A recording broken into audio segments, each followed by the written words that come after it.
Olá, caros alunos. Iniciemos mais uma aula de História da Filosofia.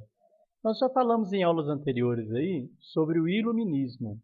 Nesta aula nós vamos falar um pouquinho sobre o liberalismo na França, que teve como principais expoentes Voltaire e Montesquieu. Embora o Iluminismo tenha se desenvolvido na França, é na Inglaterra, por meio do pensamento de Locke, que a gente deve identificar as origens do liberalismo. Então, John Locke, do qual a gente já falou anteriormente, ele influenciou muito o pensamento iluminista francês, não apenas por sua teoria empirista do conhecimento, ou seja, aquela que falava que toda a origem do conhecimento vem da experiência, mas também por seu pensamento liberal. O principal filósofo a fazer defesa do absolutismo foi o Hobbes, Thomas Hobbes, também a gente já falou sobre ele. Locke, por sua vez, além de combater a doutrina do direito divino dos reis, aquela ideia de que o rei teria o direito divino de governar, era um representante de Deus na Terra, ele procurou rebater também os argumentos hobbesianos em dois tratados sobre o governo civil. Para ele, os homens em estado de natureza são livres, iguais e independentes, podendo dispor de seu corpo para o que desejarem, desde que isso não prejudique os demais. Essa é a lei da natureza, e quem a transgride, que é um criminoso e deve ser castigado. Assim, a vítima tem o direito de guerra, que é castigar o criminoso. Mas, como isso tem o inconveniente de que o julgamento feito pela vítima pode ser parcial e injusto e o castigo excessivo, os homens decidiram renunciar à sua liberdade natural por meio de um pacto, entregando a um corpo político, o governo, o seu direito de executar a lei natural, para que garanta a segurança, o conforto e a paz da comunidade. Então, ou seja, é um pacto, um contrato social.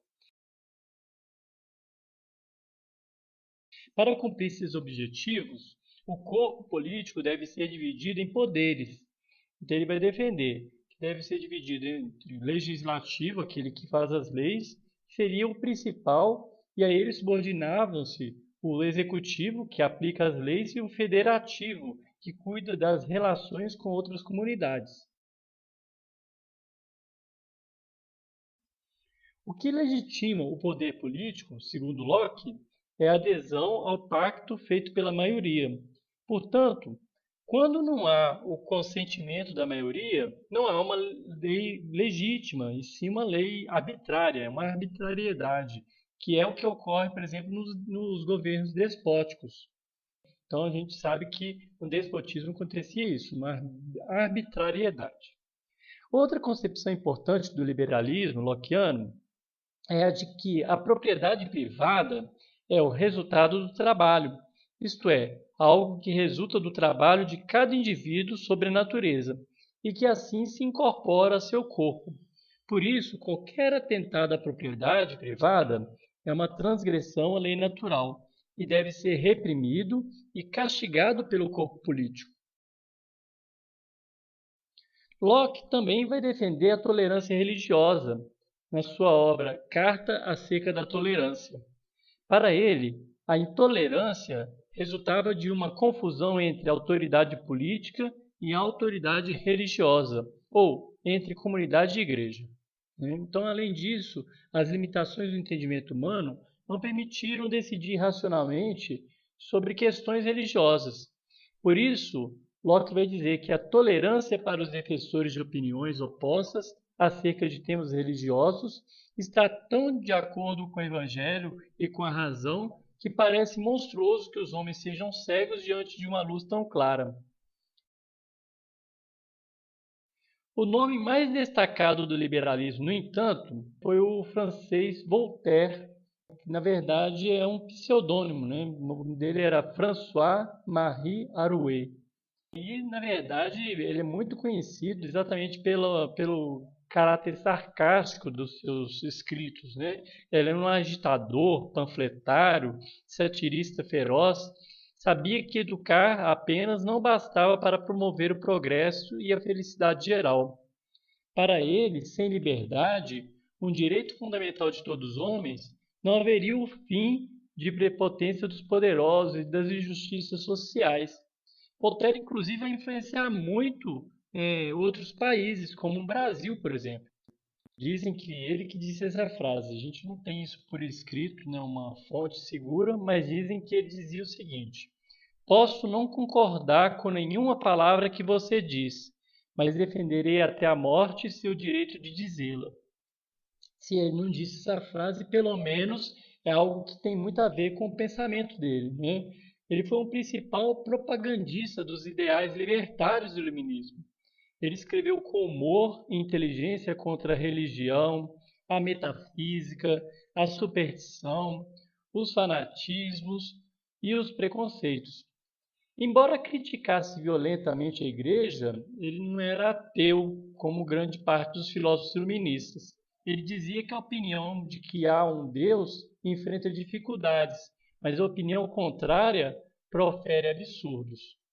Os argumentos de Voltaire, expostos em seu Tratado de Metafísica, são favoráveis à existência de um ser superior, que tudo teria criado e que se revela à humanidade por meio da natureza, da regularidade de suas leis, como uma espécie de relojoeiro divino. Então, é como se fosse um grande relojoeiro. O Deus e a natureza, a humanidade, fosse exatamente esse relógio. Voltaire, ele não viu utilidade nas discussões sobre a essência de Deus. Ele vai falar, com esse conhecimento alguém poderia ser mais justo? Seria melhor marido, melhor pai, melhor patrão, melhor cidadão? Após um exílio de 2 anos na Inglaterra, ele acabou tornando-se também um dos principais defensores do liberalismo político e da tolerância religiosa, que foram propostos inicialmente por Locke. O que é tolerância?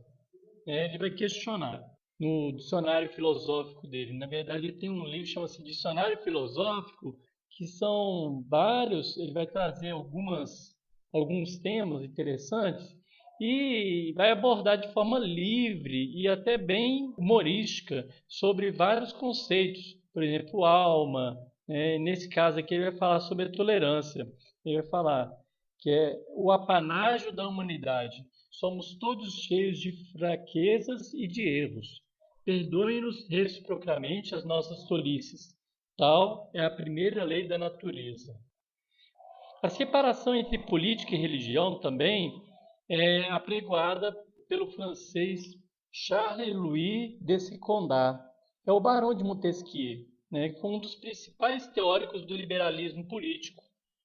Buscando analisar o homem em sociedade, Montesquieu dizia que não apenas o corpo político e as leis governam os homens, mas muitas outras coisas. Por exemplo, o clima, a religião, os costumes, os exemplos das coisas passadas. Para ele, juntos, estes outros fatores formam o espírito geral de uma sociedade. Numa república, por exemplo, a educação busca formar cidadãos virtuosos. Já no despotismo, ela procura introduzir o medo no coração das pessoas por intermédio da religião. Montesquieu ele vai definir a liberdade como o direito de fazer tudo o que as leis permitem. Dedicou-se à tarefa de verificar em que condições esse direito seria o mais amplo possível.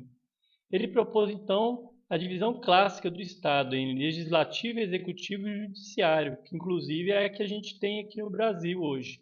Nessa divisão, cada poder deve agir independentemente, mas ao mesmo tempo em articulação com os demais poderes, de modo que eles se limitem mutuamente. Então, de acordo com Montesquieu, só esse equilíbrio de forças que vai impedir as arbitrariedades e vai propiciar o máximo de liberdade em cada indivíduo. Então, gente, espero que tenha sido uma aula rápida sobre o liberalismo na França, que, na verdade, teve origem na Inglaterra. Qualquer dúvida, crítica ou sugestão, podem deixar nos comentários para poder a gente acabar esclarecendo um pouco mais ou voltar em vídeos anteriores, especificando um pouquinho mais, por exemplo, sobre Locke, Hobbes, Montesquieu. Até a próxima aula.